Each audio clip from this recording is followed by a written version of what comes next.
Good afternoon. Before we begin today, we have a couple of housekeeping items to mention. If you experience any issues with the audio, please ensure your speakers are not muted and your volume is turned up. If you are having any issues with the video stream or slides not advancing, refresh your player by clicking the double arrows located near your volume slider. If you lose internet connectivity, completely exit out and try the link again. During the webinar, you are able to submit text questions to today's presenters by typing your questions into the Ask a Question panel. In order to see a reply, you will need to expand the Answers session. You may send in your questions at any time during the presentation. We will address as many questions as time allows at the end of the presentation. If your question is not addressed, please submit it via email to accred@cap.org. This webinar is being recorded and will be available within 2 to 3 weeks on cap.org behind eLab Solutions. We are now ready to begin. Welcome and thank you for your participation in today's Focus on Compliance webinar entitled Quality Control, Getting It Right. Please note the disclosure information from the presenters and the planners for today's webinar.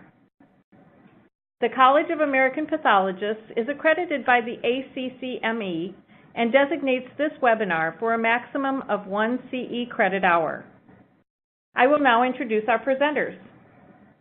Dr. Gagnon is board certified in anatomic and clinical pathology and hematopathology and is a member of the College of American Pathologists Commission on Laboratory Accreditation since 1997. He has been actively involved as a volunteer in the Laboratory Accreditation Program for over 25 years as a team leader or member for numerous regional, national, and international laboratory inspections. Dr. Gagnon has served as the Regional Commissioner for North and South Carolina, Virginia, and West Virginia, and is currently Chair of the Accreditation Education Committee.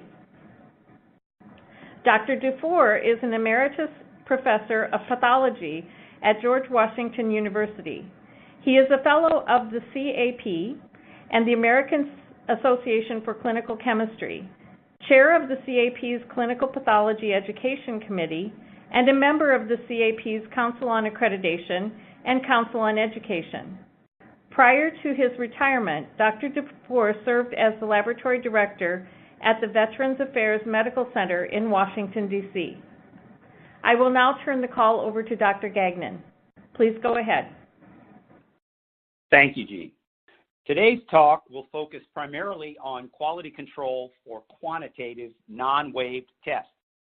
We will not go into QC for wave tests, IQCP, internal controls, electronic controls, or QC for qualitative testing.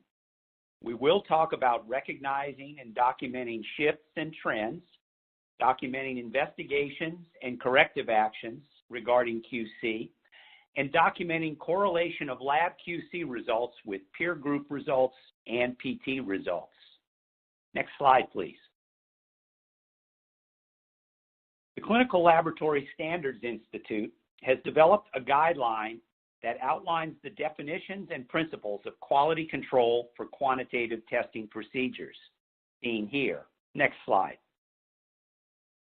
So what constitutes QC? QC is the set of procedures that is designed to monitor the test system and assure the system's performance.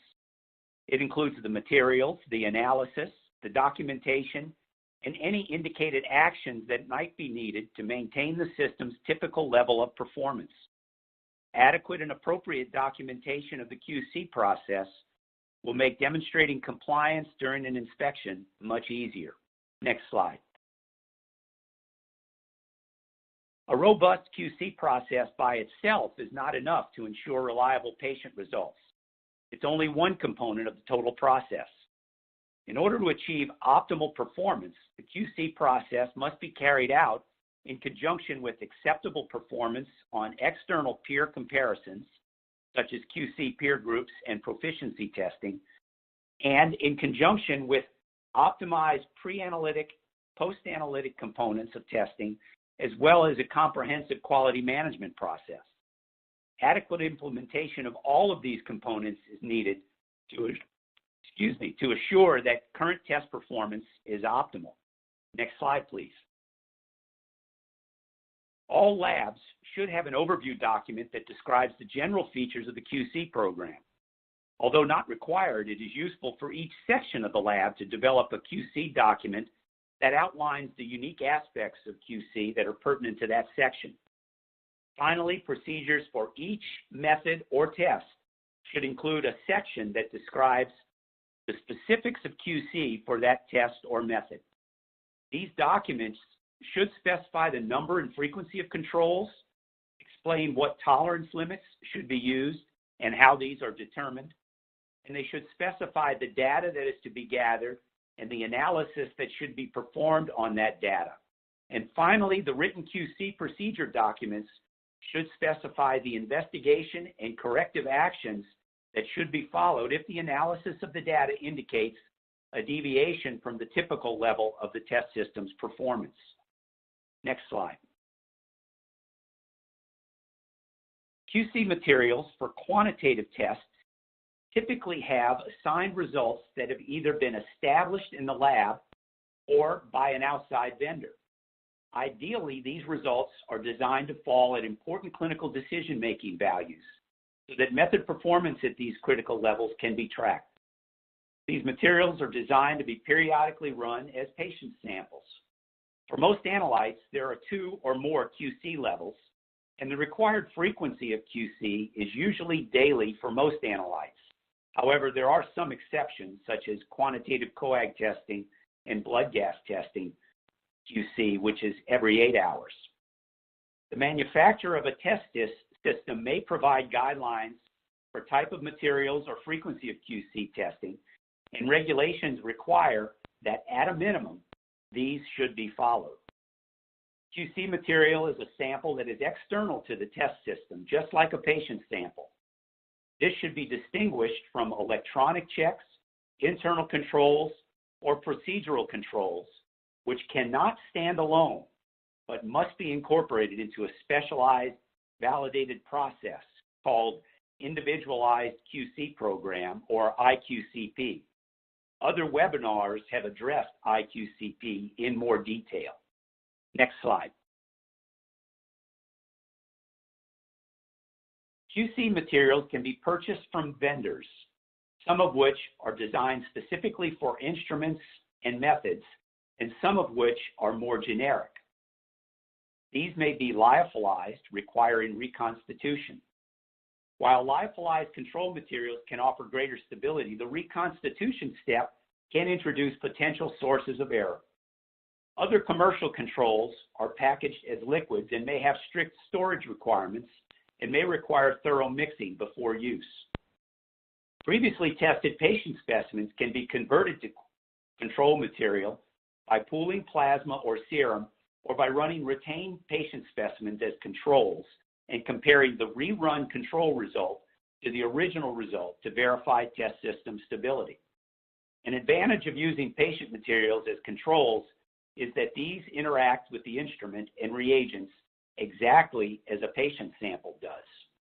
Some liquid and reconstituted lyophilized material can be commutable, that is, it interacts with the instrument and reagents similar to patient material, but these commercial products can sometimes interact differently in a test system than patient material.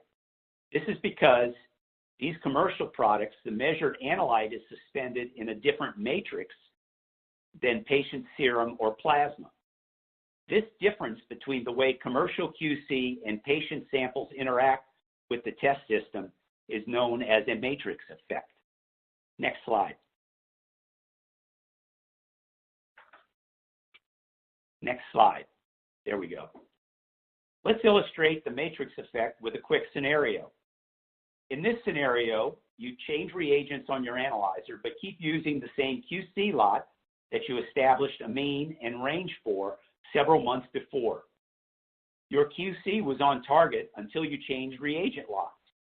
Calibration was verified without the need for adjustments. but the QC results have shifted lower than the target mean, but for the most part remain within range. How should you handle this? And more importantly, how should you document the handling and follow-up of this event so that you can show what you have done when an inspector might come across the shift when they review QC? The important question to answer is, are patient results shifting the same way QC results are? This can be determined by retrieving patient samples previously run on the old reagent lot and rerunning these with the new lot. If there is a similar shift in patient results, recalibration, instrument check, or reagent replacement might be required. More commonly, patient results before and after will not show significant differences, even though QC has shifted. This confirms that there is a matrix effect between the QC material and the reagents, but this effect is not leading to errors in patient results. The actions might be to adjust the target mean to compensate for this matrix effect, but do not widen the range since the variation around the mean is not expected to change. When documenting these actions, it should be clearly explained what triggered the investigation, what actions were taken, why the actions were taken, and the conclusion about whether patient results were affected, and if so, what was done about that. Many labs use a QC action form for these types of investigations, so that when an inspector sees the shift or change in QC data and asks what was done to investigate this, the details will be readily available. Next slide. Commercial controls can be either unassayed or assayed. Unassayed controls are products that do not come with a target mean or range that has been established by the manufacturer. These controls require the lab to establish their own target and range before being put into use. This is accomplished by parallel testing while the test system is confirmed to be in control with the previous lot of QC material. Assayed controls are materials that have been tested by the manufacturer on specific test systems and come with a target value and range determined by the manufacturer. Although the manufacturer may specify the test system that the values have been established on, they may not specify other details that can impact the results your lab will recover with these products, such as how many instruments, operators, or batches of this lot were used to set these values. That's why each lab is required to verify these targets and ranges before putting them into use. You must be able to show an inspector documentation that explains how you carry out this process in your lab. The details of how the targets and ranges are either established for unassayed control material or verified for assayed material should be explained. You should be able to show an inspector the data for each lot changeover, and the people involved in the process should be noted. And a supervisory or director attestation of who approved the new QC targets and ranges should be evident, as well as the specific dates that the parallel testing was performed, so that it is clear that the new QC was established or verified prior to discontinuing the previous lot. Next slide. Before we talk about how these QC materials are used, let's review some QC concepts.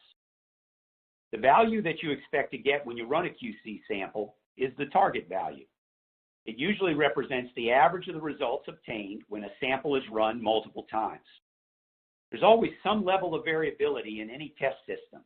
You won't get the exact result every time the same sample is run. This variability can be quantitated by these two related statistical values, the standard deviation and the coefficient of variation. The SD is the average difference between the obtained result and the target mean. The CV represents this average difference as a percentage of that target mean. The normal or expected level of variability in the test system is stated by the manufacturer and confirmed by you during method validation.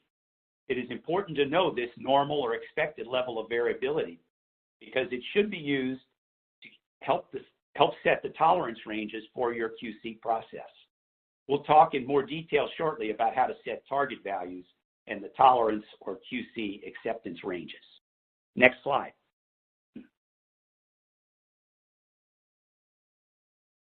The QC process for quantitative measurements in the lab is designed to verify that the patient results are accurate and precise.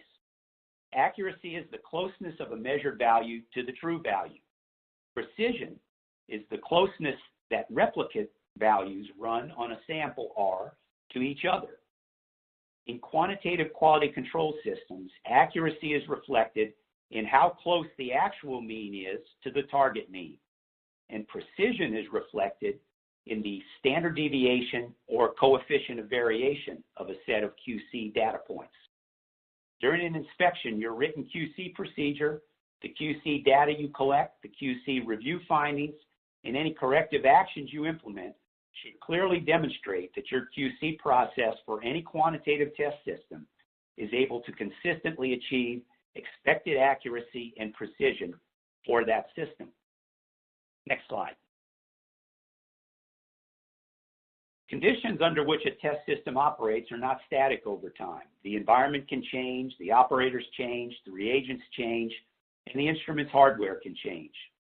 The time frame between testing one set of QC samples and the next is generally considered a run. The measured variability in the test system over this short, usually 24 hours or less period of time, represents the within-run precision. The variability measured over multiple runs is the between-run or day-to-day precision. QC process should be designed to identify when there is too much change over time. Knowing the expected variability of a test system allows you to set QC ranges to alert operators to possible system problems. Following precision over time can be useful for detecting and troubleshooting problems. And understanding the relationship between the expected precision of a test system and the change in patient results over time can help identify clinically significant patient changes. During an inspection, you should be prepared to demonstrate through written documentation how you determine the expected precision of your test systems, what constitutes a significant deviation from this expected precision, and what investigation and troubleshooting should be performed when a significant deviation is identified. Next slide. This is an example. In this example, QC data points are spread over both sides of the mean with similar numbers above and below the mean. The CV and SD are relatively low, suggesting good precision. There are limited numbers of data points, however, and more data might offer a more reliable assessment of precision. Next slide. The specifics of how new QC lots are implemented is left up to each lab director. But in each of your labs, what is done, how it is performed, who performs it, and when it is performed should be clearly spelled out in the general QC overview or test system specific QC procedures. The length of parallel testing, the number of replicates, the number of operators, and the calculation used to set the mean and range, the acceptability criteria for verifying the manufacturer's target or range, and the follow-up monitoring and adjustment criteria should be clearly stated so that an inspector can look at the data and worksheets for parallel QC testing and compare that to your lab's written procedure to see that you are performing this process consistently and as your lab's procedure spells out and in accordance with general lab standards. In general, parallel testing for unassayed QC material should be longer, involve more operators running the QC, and use multiple vials of QC material. The mean of the replicates can be used as the target. For assayed QC material, fewer replicates are needed, but the lab should establish acceptability criteria for how close to the designated manufacturer's mean your replicate mean should be, and which value to use as the target if it does meet your acceptability criteria. And finally, what to do if verification does not meet your lab's criteria for acceptability. Next slide.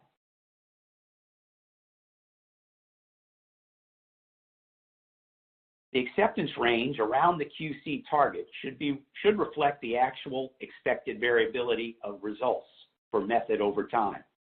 This variability is reflected in the between run CV and manufacturer's precision data that should have been evaluated and documented during the test system setup and validation process.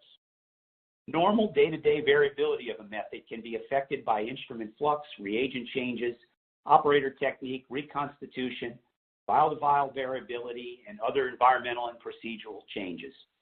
Ideally, the QC process should be designed to account for that variability intrinsic to the test system and only trigger a failure when the deviation from the target exceeds this intrinsic variability. If the target range is properly set, 19 out of 20 QC data points, or approximately 95% of the QC values, should fall within the 2SD range. During an inspection, you should be able to show a written protocol for how acceptance ranges are established in your lab and what they are based on and how they are monitored. Next slide.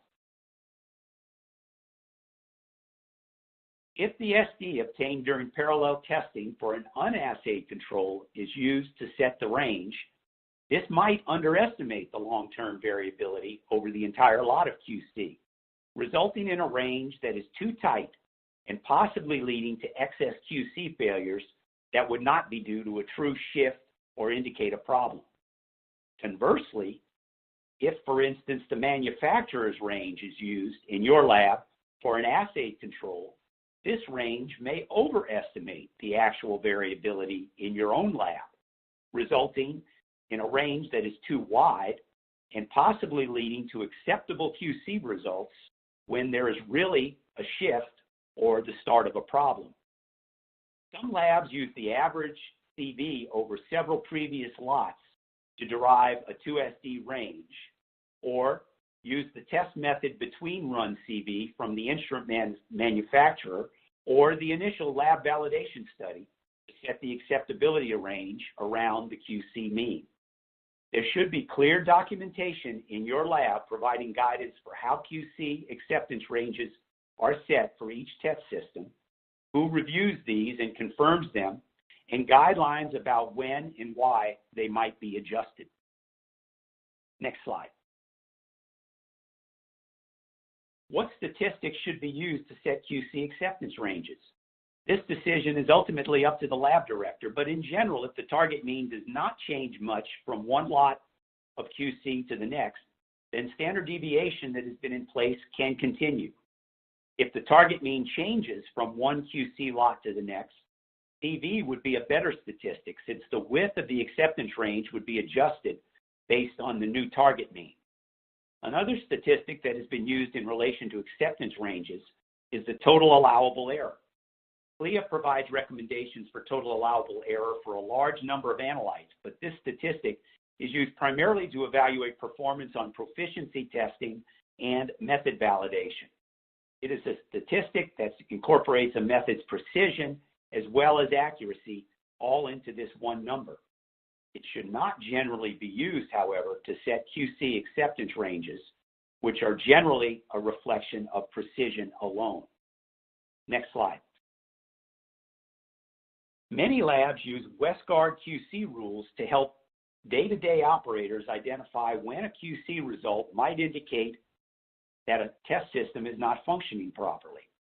For Westgard guidelines to reliably detect system problems, appropriate target mean and acceptance ranges must be in place. When one of the rules is triggered, the operator is alerted to possible system problems, and investigation can be done before any patient samples are run. Whether Westgard rules are used and which ones to use is left up to the lab director. There is no requirement that a lab use these rules in their QC program, but the QC procedure document should provide some consistent objective guidelines that a day-to-day operator should use to evaluate whether the system is in control or whether an investigation should be done before running patient samples. Next slide. Different Westgard rules can be applied to single controls, pairs of controls, or even controls run in sets of 3. Also, there are Westgard rules that can be applied to QC data accumulated over several runs.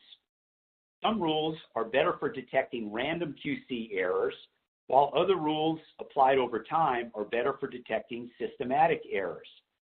Different WestGuard rules are often combined and applied to QC data for a test system to alert an operator that the system may not be in control. Many computer systems allow automation of these WestGuard rules.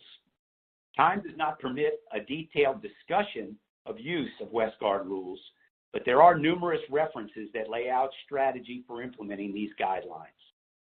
What's important for you to know is that during an inspection, you should be able to provide documentation about which guidelines your operators are using, WestGuard or others, to analyze the QC results that are obtained, and documentation about what should be done when a rule is triggered.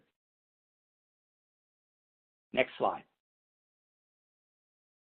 When QC values begin to exceed acceptability limits, they can follow different patterns. The data can show a shift, trend, or bias. The different pattern might provide a clue as to what the cause of the change might be. A shift is the sudden upward or downward movement of a QC result away from the mean. This might be only a one-time event that might indicate a problem with that QC sample, or it could be an ongoing pattern that might indicate reagent problems or an instrument issue. Next slide. A trend. Next slide. A trend is a more gradual deviation from the mean over time and may be due to reagent instability or may indicate a need for recalibration. Whenever a pattern indicates that the observed QC result consistently shows significant difference from the established target mean, it is referred to as a bias. And when this is identified, an investigation is required before patient specimens can be run. A comprehensive QC procedure should specify which patterns of failure are associated with which system problems, how each should be investigated and resolved, and how this should be documented so that an inspector can clearly follow the process that has occurred. Next slide. This low TSH QC data plot shows a fairly abrupt upward change in QC consistent with a shift. Evaluation of reagents, instrument maintenance, and recalibration are performed, and the shift remains. The target has been set at 0.055, and the recent month calculated mean shows an increase to 0.0585, while the cumulative mean over a longer time frame is only slightly higher than the target mean.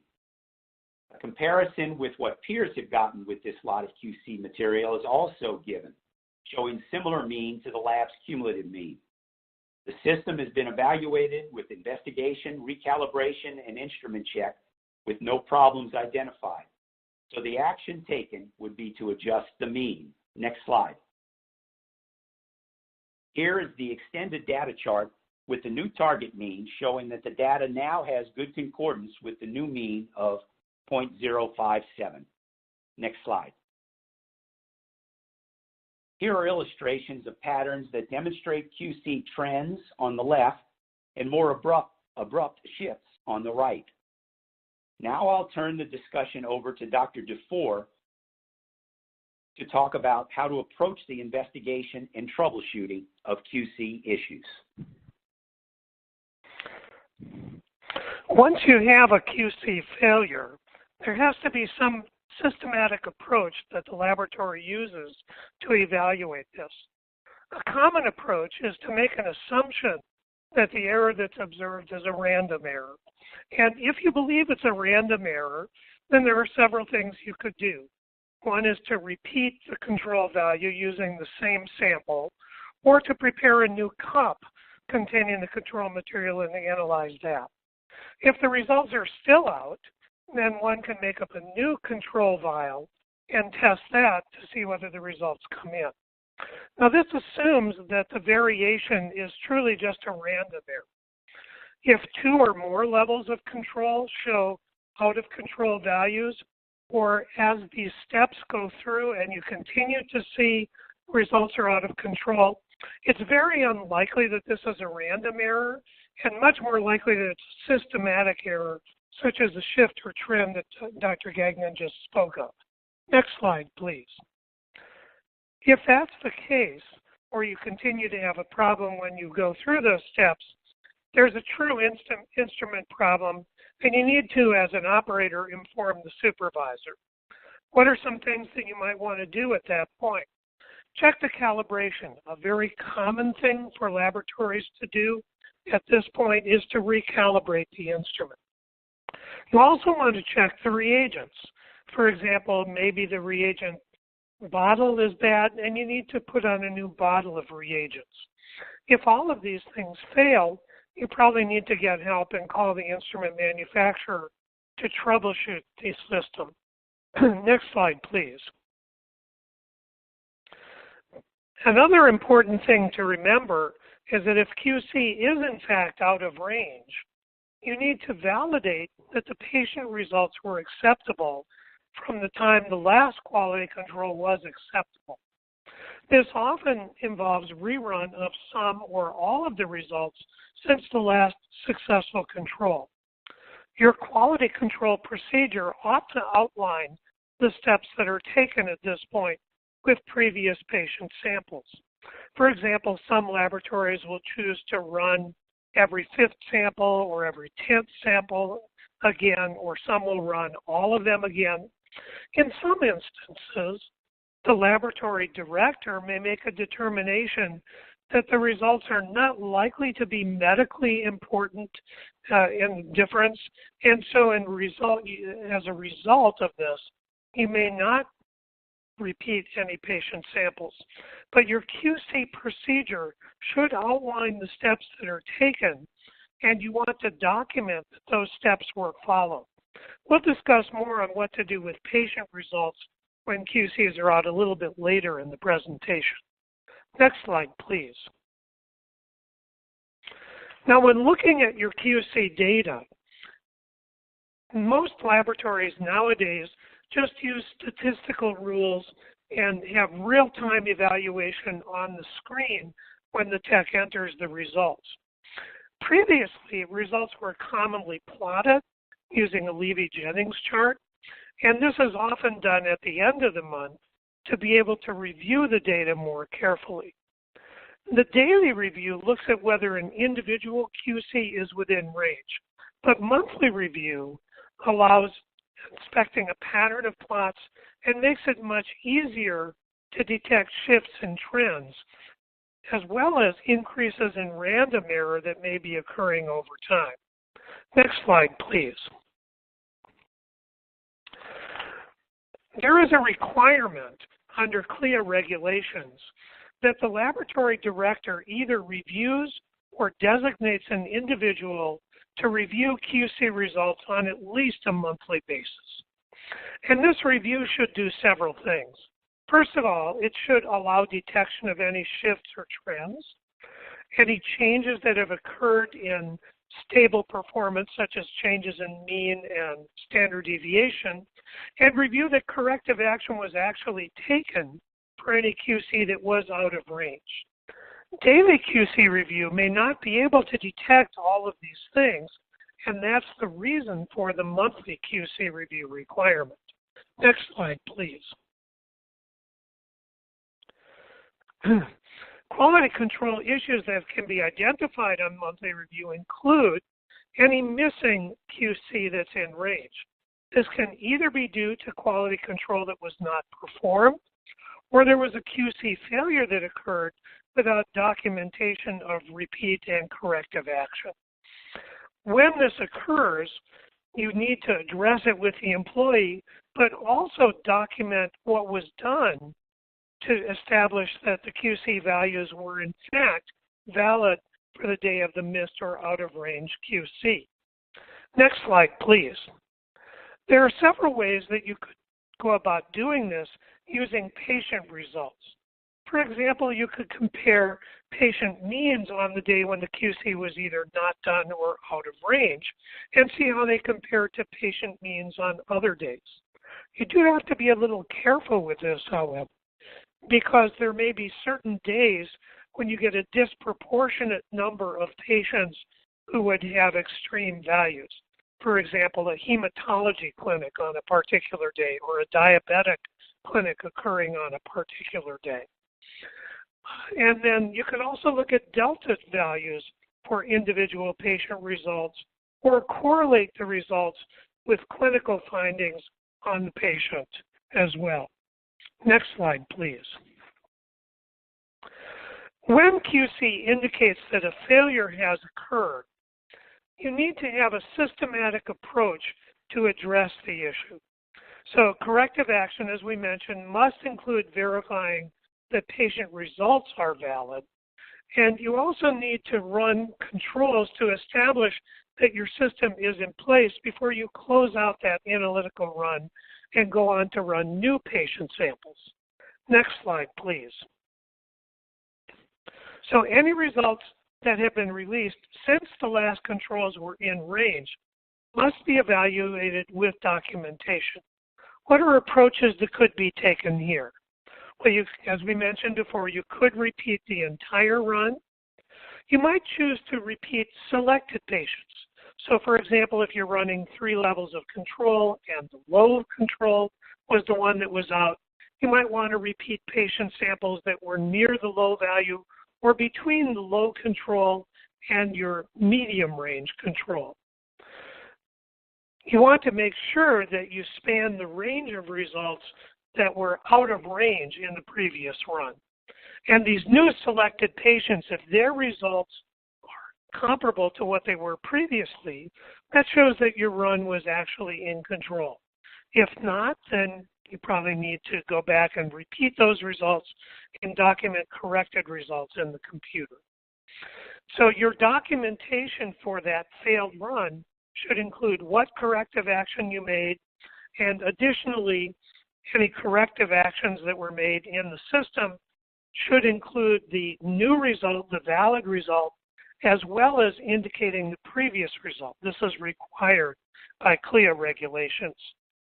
And again, if the laboratory director feels that results can be released, that needs to be documented as well and should be covered in the lab's policy in addition. The next slide, please.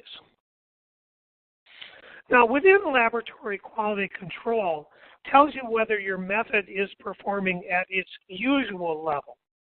That does not, however, necessarily indicate that your method is performing at an optimal level. So there are several other pieces of information that a laboratory can use to tell whether its values are comparable to those of other methods. Obviously, if you're using an assay control, you can see whether your values fall within the target range established by the manufacturer. But if you're using an unassayed control, one additional piece of information that you could use is to participate in a QC pool with the QC material provider. These services, which are available for many QC vendors, allow the laboratory to submit its results either in real time or at the end of a month and get back a comparison as to how their QC results compare to those of other laboratories, both in terms of mean and standard deviation. Next slide, please. So this provides a comparison of how well the laboratory results obtained by the individual laboratory compared to other laboratories that are using either all methods or the same method. You do have to be a little careful in using these for several reasons. First of all, you might be using a new lot of reagent, whereas most of the laboratories that are running your specific method are not using that current lot. So that if you have shown a shift in QC results within your own lab when you went to that new reagent lot, as was shown in the example provided by Dr. Gagnon, your QC mean may not compare to those of other laboratories. In addition, you want to be careful looking at the ST. As Dr. Gagnon mentioned, standard deviation over time with different operators is a cause for variability. Well, remember that if you're comparing the results within your own laboratory to those of other laboratories, that variability is generally greater between laboratories than it is within an individual laboratory. Now, if your standard deviation within your own lab is significantly higher than the average standard deviation across all laboratories, that may be an indication that you have a problem with precision in your own laboratory. But generally, you don't want to target what your standard deviation should be based on the average of all the laboratories that are running that same method. And remember that using QC pools does not eliminate the need for monthly review or daily review of QC results within an individual laboratory. Next slide, please. Proficiency testing provides another way to evaluate how your results perform compared to all laboratories, as well as all laboratories that perform the same method as you are. When you get a QC failure, you need to investigate the causes of that QC failure. And if you go back and see that there was an analytical problem at the time that the QC was run, CLIA rules require that you evaluate whether there was an effect on patient results at that time.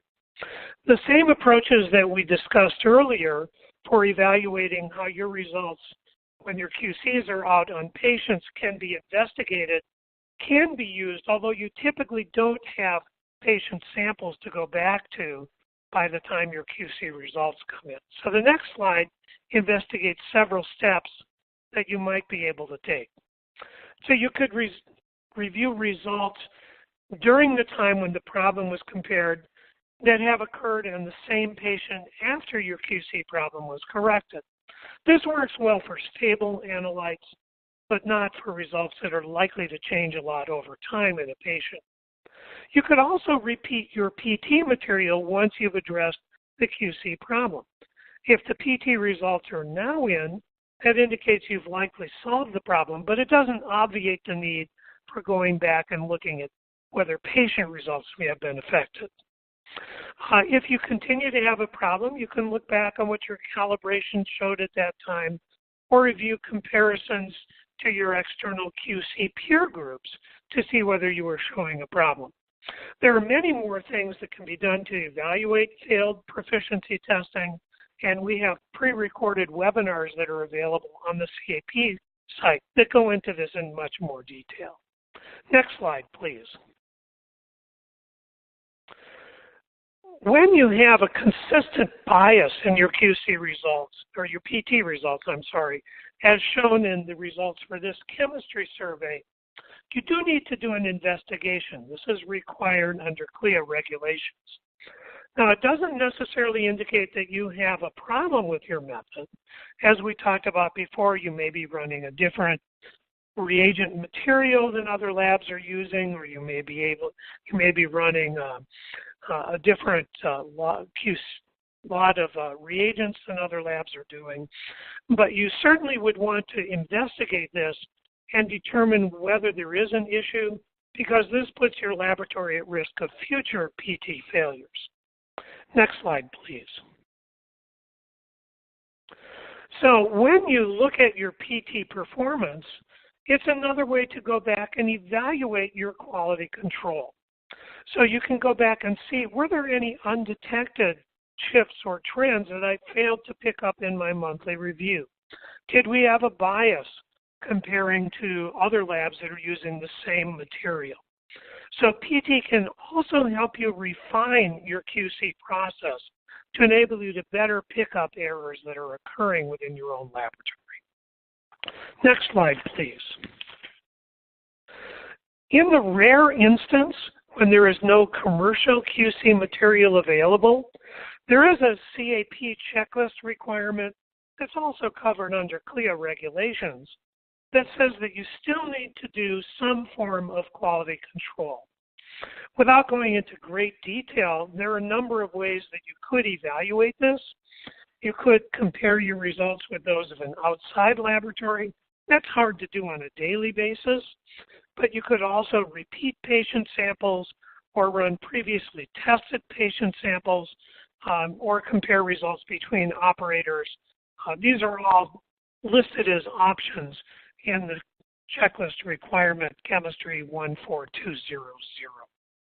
Next slide, please. So in conclusion, performing and documenting your quality control appropriately requires that you have a rigorous, specified program that can deal with multiple issues. Establishing and evaluating your QC ranges, how to deal with QC failures, both identified in daily and in monthly review, and performing appropriate corrective action after any QC failures, including validating that patient results are in fact not effective. Next slide, please. In this documented system, you want to keep several rules of quality control in mind. First of all, don't report patient data until either your controls are in or your patient results are reviewed and okayed by your medical director, or some alternate QC is done and found acceptable. And this is mainly for methods that don't have commercially available QC. On the next slide, we have the second rule of QC. Let's go back to the second rule, please. All of the data is important, whether the control is in or out. If you exclude out-of-range QCs, you are gradually going to narrow your ST. And as a result, you will tend to have increasing numbers of QC failures over time. Next slide shows the third rule of QC. And that is, if you repeat a control that's out enough times, it will come within range, but that doesn't mean that patient results are reliable or that you have solved the QC problem. So if you have a failure, you need to find out why you have that failure and fix it. So remember that repeating your control assumes that there was random error. It doesn't, if repeated being out, eliminate the possibility that you have a systematic error. And finally, the last rule of QC, which is probably the most important, is that if you have a problem, make sure you ask for help. If you're an operator and you continue to have problems, ask your supervisor. If you're the supervisor and you can't identify the cause of the problem, call the manufacturer, notify your lab director. If the people you need are not available, make sure you know who the backup person is. So that brings us to the end of the formal part of our presentation, and we do have time for some questions at this point. Thank you, everyone, for participating today. We are now ready to take your questions. To ask a question, please submit your question in the Ask a Question box. Doctors, you may begin addressing questions whenever you're ready. I'll take the first question. And that question is, who can perform the monthly review of QC? And the answer to that question is the lab director may delegate this task to any individual that has the knowledge to review QC. At a minimum, the reviewer should have credentials to qualify as testing personnel, but regulations don't stipulate that someone with a higher level personnel category, like general supervisor or technical consultant, needs to do the monthly review. What is important is that whoever does the review is that the review must be recorded and include follow-up for outliers, trends, or omissions that were not previously addressed. Any investigations or actions should be documented, including any impact on adjustments to patient results. There should be a mechanism to involve the laboratory director as well when significant QC issues arise. The next question we've received is, I keep getting failed quality control. So what other things should I look for? Well, there are several things that are important to do when you continue to have failed quality control. First of all, you might look, is it a problem with the QC material? Was the QC stored at the correct range? If you're using lyophilized controls, take a look at how they're being reconstituted. Is the right material being used for reconstitution? Are the pipettes valid? When was your last pipette check, for example? If it's a non-lyophilized control, a liquid control, is adequate mixing occurring before the QC material is run? It might also be a problem with the reagents.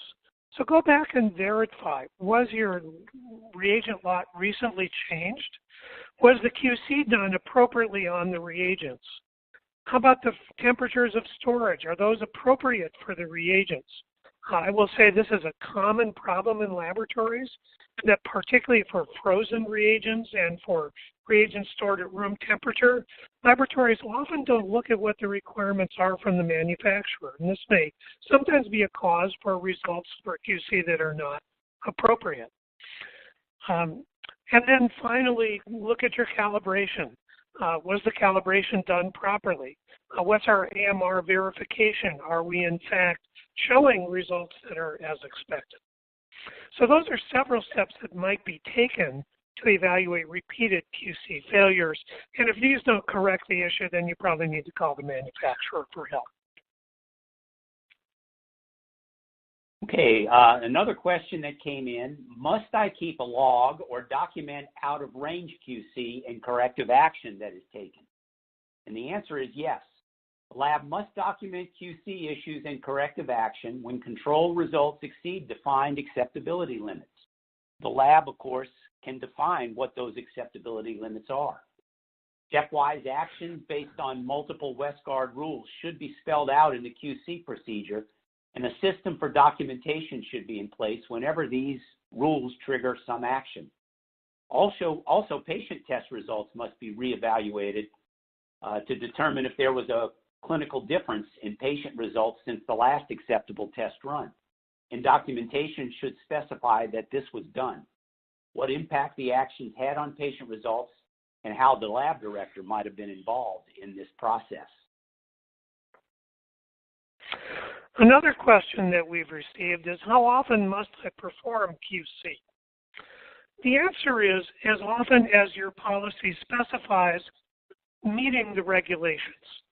So CLIA regulations require that at a minimum, QC be performed at least 2 levels, at least daily when patient samples are being tested.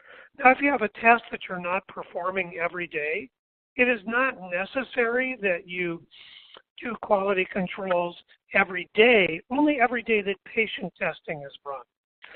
As we mentioned, certain tests may require more frequent controls. For example, blood gas and coagulation results. Testing has to have quality controls performed at least every 8 hours. If the manufacturer requires controls to be performed more frequently than daily, then you have to follow the manufacturer's requirements for QC. Additionally, the lab may have policies that require more frequent control testing than daily. For example, large commercial reference laboratories may run controls every 100 samples because they don't want to have to go back and review patient results over an extremely long run. So your laboratory, particularly if it's a higher volume laboratory, may require more frequent controls than daily. So whatever the policy is for your laboratory, that's what has to be followed. Now, for quantitative tests, we didn't go into that, but for qualitative tests, you need to run at least a negative and a positive control on each day of patient testing. As we mentioned, we didn't cover procedural controls, electronic controls, internal controls. These require an individual quality control plan, and the controls must be specified in how control is evaluated in this quality control plan. Okay, the next question involves a low level of QC that was out of range, but the high level was acceptable. The patient result was on the high end. And the question is, shouldn't I be okay to report this patient sample out? Well, each lab has to define their own acceptability criteria, and these criteria can include individual control levels like a 1,2 SD. And if that was the only criteria for this lab, then that would be an out of range. Your criteria can also include sets of controls and can be applied across controls. And there are Westgard rules that fall into all of these categories. But the bottom line is that patient results should never be reported until all acceptability criteria for your lab are met or alternative QC is performed and found to be acceptable. The lab director should be involved in any decisions to release patient results whenever QC performance is questionable, and documentation for whenever this is done should always be present. The next question we've received is related to PT. I've failed 2 PT samples in one survey. When I got the results back, I retested the PT samples, but the results continue to be not in acceptable range. What should I do next? Evaluation of PT failure is beyond the scope of our presentation. However, it is fair to say that if the PT failure still exists when those samples are retested, whatever caused the PT failure is still present. So your system is continuing to perform at its previous level. So what you need to do is go back and troubleshoot why this occurred.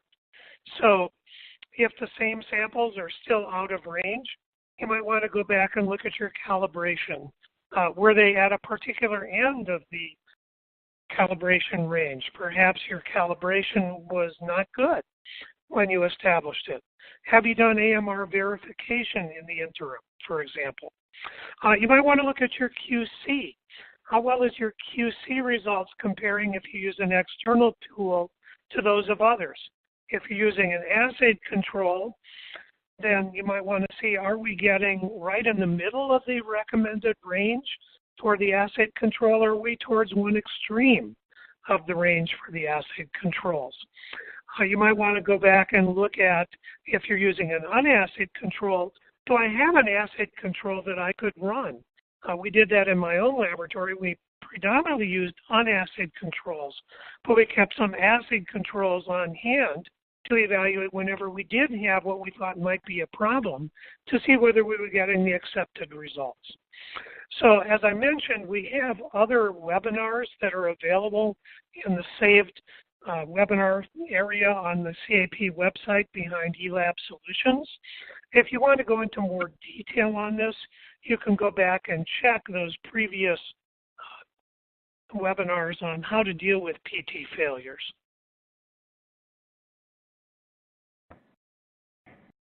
Thank you, Drs. Gagnon and Dufour, for participating in today's Focus on Compliance webinar, Quality Control, Getting It Right. Any questions or comments that were not addressed during this webinar may be sent via email to accred@cap.org. On behalf of the College of American Pathologists, Commission on Laboratory Accreditation, and our presenters and staff, thank you for joining us, and please enjoy the rest of your day. You may now disconnect.